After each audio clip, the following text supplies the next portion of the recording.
à quelques centaines de kilomètres du pôle Nord, dans l'un des plus grands archipels arctiques, une petite ville soviétique est née il y a un peu moins d'un siècle.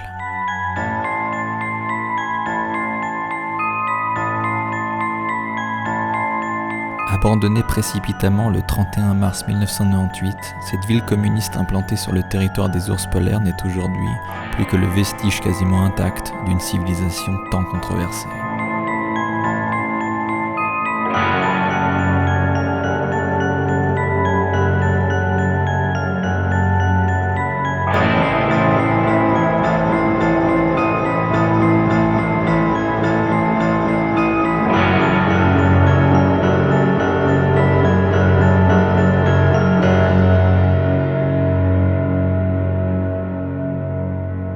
Bienvenue dans un nouvel épisode de Georges le C15. Alors aujourd'hui, pas de C15, enfin pas vraiment, parce qu'on a dû le laisser sur le continent afin de prendre l'avion pour rejoindre les îles Svalbard qui sont cachées tout là-haut, à côté du pôle Nord. Pourtant, on est toujours sur le territoire norvégien. Alors pour ceux qui ne me connaissent pas, moi je m'appelle Sébastien Sartorio et là mon délire, c'est de vous partager mon expérience de voyage avec comme fil rouge mon bien-aimé Georges le C15, petite camionnette que j'ai aménagée en van et qui me permet de parcourir les routes du monde. Camionnette à l'intérieur de laquelle je suis actuellement. Bon alors avant toute chose, pour comprendre Pyramidon, il faut déjà parler des Svalbard.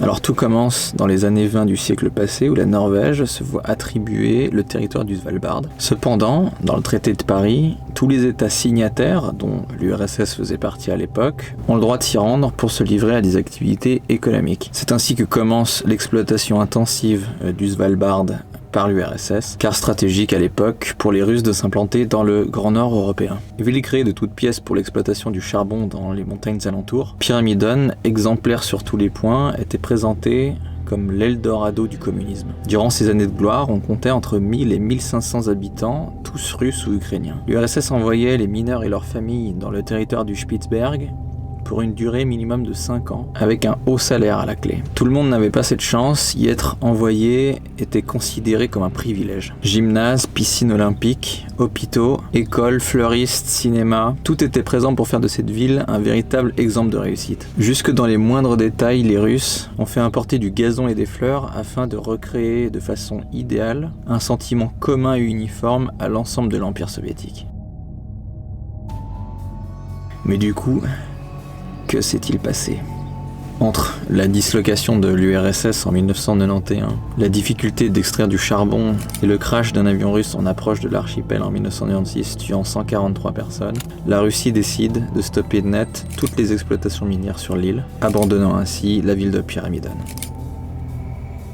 Aujourd'hui, cette ville fantôme sent encore le charbon et la sueur et représente un fabuleux exemple préservé de la grandeur de l'URSS.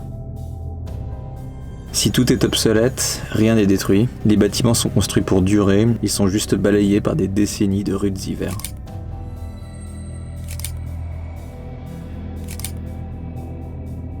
À l'intérieur de ces immeubles, tout est resté comme si les occupants étaient partis soudainement.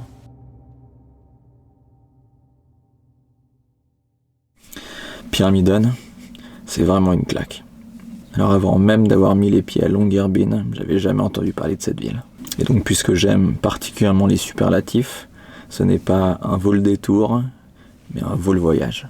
Il y a quelques années de ça, j'ai eu l'occasion de visiter l'une des plus belles villes fantômes du monde, allemande cette fois-ci. Tout à fait comparable car il s'agit également d'une exploitation minière du début du XXe siècle. Seul le climat était un peu différent avec ses 26 degrés sud de latitude. Pour ceux qui l'auront reconnu, il s'agit de Kolmanskop en Namibie, qui est tout simplement exceptionnel.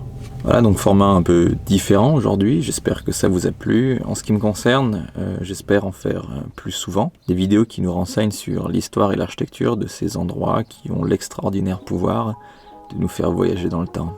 Du coup, je vous donne rendez-vous dans les prochaines vidéos. Allez, ciao!